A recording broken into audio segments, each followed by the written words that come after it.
सर्वोच्च न्यायालय के एक महत्वपूर्ण निर्णय में मुस्लिम पिताओं को भी आपराधिक प्रक्रिया संहिता की धारा 125 के दायरे में ला दिया है। इस निर्णय में क्या है? इस निर्णय में दे रखा है कि जो तलाकशुदा पत्नी है ना, उनके साथ जो बच्चे रह रहे हैं, वो जब तक बालिग नहीं हो जाते ना, तब तक उनका सारा खर्चे की जिम्मेदारी उनके पिता पर है। ठीक। अगला क्वेश्चन देखते हैं हम। भारतीय राष्ट्रीय कांग्रेस के प्रथम अध्यक्ष व्योमेश चंद्र बनर्जी को पुनः कब राष्ट्रीय कांग्रेस के किस अधिवेशन में अध्यक्ष बनाया गया था? तो इन्हें बनाया गया था 1892 का इलाहाबाद अधिवेशन में अध्यक्ष बनाया गया था दोबारा। अब पहली बार आपको पता होगा कि कांग्रेस की स्थापना कब हुई थी? कांग्रेस की स्थापना हुई थी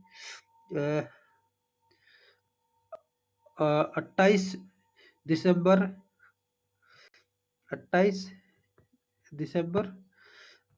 1885 में। तो फर्स्ट बार भी ही व्योमेश चंद्र बनर्जी थे और इस कांग्रेस के जो महासचिव थे, महासचिव वो थे ए यू। ठीक। और कांग्रेस की जो स्थापना हुई थी वो हुई थी जो मुंबई का कॉलेज है गोकुलदास तेजपाल संस्कृत कॉलेज है वो, उसके अंतर्गत कांग्रेस, उसके अंदर हुई थी कांग्रेस की स्थापना 1885 में। ठीक। चलो इसको खत्म करते हैं और आगे बढ़ते हैं।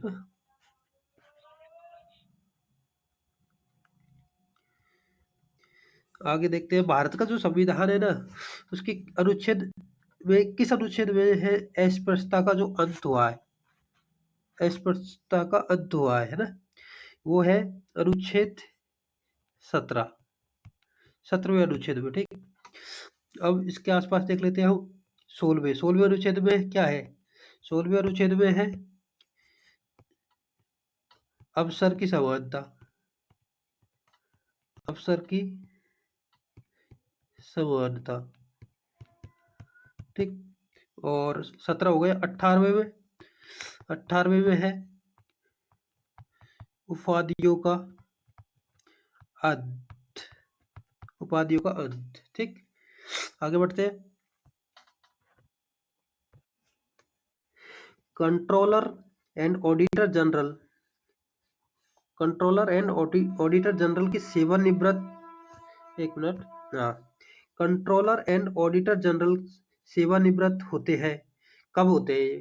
इनका लिए ये शर्त है कि या तो 6 वर्ष हो या फिर 65 वर्ष की जब आयु उनकी पूरी हो जाती है ना, तब ये सेवानिवृत्त के योग्य हो जाते हैं। ठीक। और कंट्रोलर एंड ऑडिटर जनरल मतलब कैग होता है ना, सीएजी। ठीक। इनकी सैलरी पता है क्या आपको? इनकी सैलरी होती है 2.5 लाख रुपये। ठीक। 2.5 लाख रुपये है ना। और जो कंट्रोलर एंड ऑडिटर जनरल है, वर्तमान में है सीजी गिरीश चंद्र मुर्मू। ठीक। गिरीश चंद्र मुर्मू। आगे देखते हैं। अगला क्वेश्चन है मुख्य चुनाव आयुक्त की नियुक्ति कौन करता है? मुख्य चुनाव आयुक्त की नियुक्ति करता है राष्ट्रपति। किसी विधेयक को धन विधेयक होने का अंतिम निर्णय कौन देता है? ये निर्णय देता है लोकसभा अध्यक्ष। जो लोकसभा अध्यक्ष है वो ही ये निर्णय देगा। वर्तमान समय में ओम बिरला, जो कोटा संसदीय क्षेत्र राजस्थान से आते हैं, ओम बिरला जी है।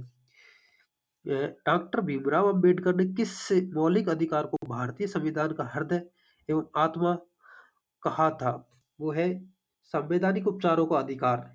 ये अनुच्छेद 32 में है, 32 में है। ये है 32 में संवैधानिक उपचारों का अधिकार। इसे ही heart and soul of constitute कहते हैं। अगला देखते हैं।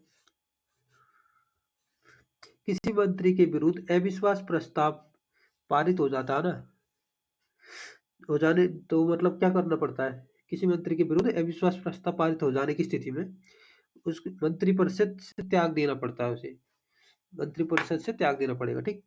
राज्यसभा के द्विवार्षिक चुनावों की अधिघोषणा कौन जारी करता है? ये निर्वाचन आयोग का काम है कि राज्यसभा के जो 2 वर्ष में जो चुनाव हो रहे हैं उसकी घोषणा करें, ठीक? द्विवार्षिक चुनाव। तो आपको इसके साथ-साथ पता होगा कि जो राज्यसभा है, अनुच्छेद 80 के अंतर्गत आती है राज्यसभा, ठीक? और राज्यसभा में टोटल सदस्यों की संख्या वो 200 250 होती है, जिसमें से 12 सदस्य राष्ट्रपति के द्वारा नामित होते हैं, बाकी 238 चुन के आते हैं, ठीक? तो इसके साथ आपको बता देता हूँ कि जो ये होता है ना, जो लोकसभा, राज्यसभा और संसद, इनके अनुच्छेद है ना, उसकी ट्रिक होती है एक। तो इस ट्रिक को देख लेते हैं हम, क्या होती है? सरला, एक लेडीज का नाम है सरला, ठीक? तो सरला ये हो जाती है 79, इससे बन जाता है क्या? संसद, संसद है ना। रे से बन जाए 80 है ये, रे से बन जाएगा क्या? राज्यसभा। और ला, ये ला हो जाएगा 81 में, तो ये ल है तो इसे बन जाएगा लोकसभा, ठीक? आगे देखते हैं, इसको इरेज कर देते हैं। हाँ, राष्ट्रपति संविधान के किसी अनुच्छेद के अंतर्गत लोकसभा भंग कर सकता है? लोकसभा को भंग कर सकता है राष्ट्रपति अनुच्छेद 85 के अंतर्गत। किस संविधान संशोधन के द्वारा प्रीवी प्रीवी पर्स मान्यताएं तथा विशेषाधिकार समाप्त कर दिए गए? 26वां संविधान संशोधन 1971 में, ठीक? अब आपसे में बहुत से लोगों को पता नहीं होगा कि प्रीवी या ये जो प्रीवी पर्स रहता है क्या रहता है ना, नहीं होगा ना, तो ये बता देता हूँ आपको।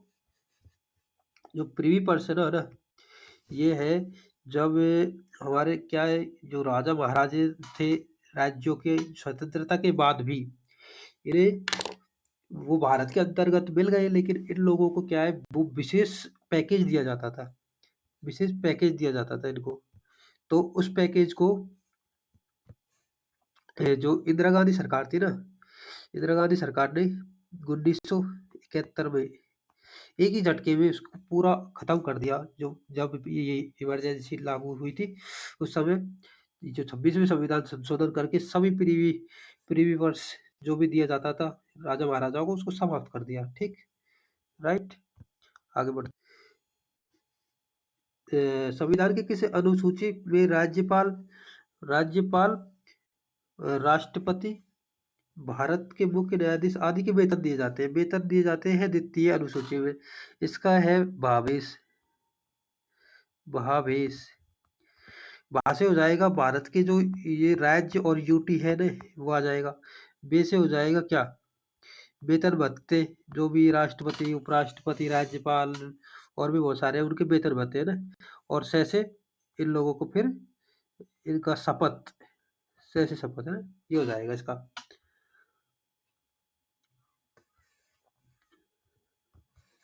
ठीक? आगे बढ़ते हैं।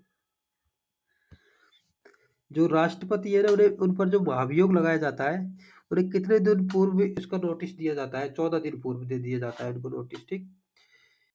और आपको बता, अनुच्छेद 61, आर्टिकल 61 में ना राष्ट्रपति पर है ना महाभियोग लगाया जाता है, ठीक? किस अनुच्छेद के अंतर्गत राष्ट्रपति का निर्वाचन निर्वाचन होता है? अनुच्छेद 54 के अंतर्गत। जो भी क्वेश्चन मैं पढ़ा रहा हूँ इनको बहुत सीरियसली लीजिए और अच्छे से इनको रिपीट कर लीजिए 1-2 बार। तो ये क्वेश्चन बहुत ही इंपॉर्टेंट क्वेश्चन है जो भी है।